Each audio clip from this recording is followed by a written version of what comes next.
Kadang-kadang kita cuma perlukan seseorang untuk mendengar. Pernah tak kau rasa macam dunia ni terlalu bising, tapi dalam hati ada sesuatu rasa kosong yang sunyi? Kau dikelilingi orang ramai, tapi kau tetap rasa keseorangan.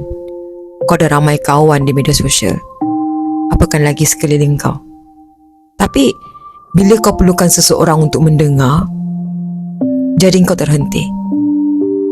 Kau tak tahu nak mesej siapa, kau tak tahu nak type apa. Jujur, aku pun pernah rasa macam ni.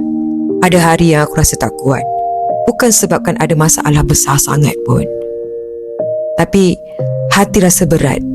Nak luah, tapi takut menyusahkan orang. Nak cerita, tapi takut orang tak faham. Apa lagi, pandangan dia pada kita, judgement. Dan aku tahu ramai yang rasa benda yang sama.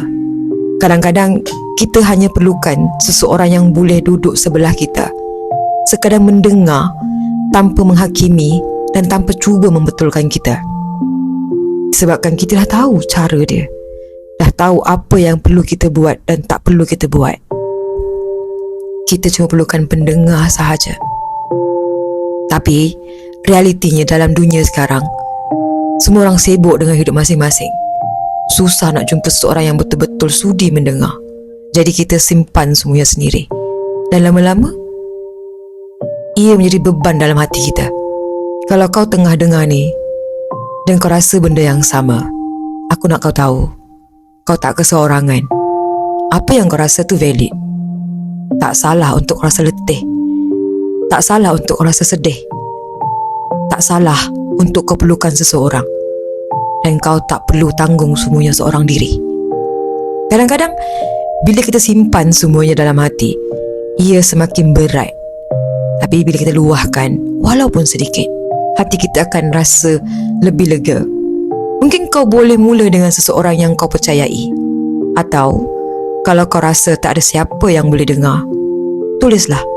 Luahkan dalam bentuk tulisan, suara, atau apa saja yang boleh membuatkan kau rasa lebih baik. Dan kalau kau rasa kau perlukan seseorang, mungkin ini masa untuk kita jadi seseorang untuk orang lain juga.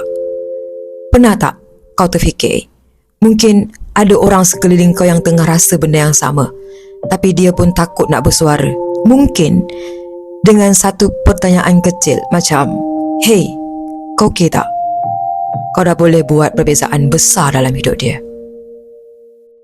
So, sebelum aku habiskan episod ni, aku nak kau ambil masa sekejap. Tanya diri sendiri, bila kali terakhir kita betul-betul menjadi pendengar untuk orang lain?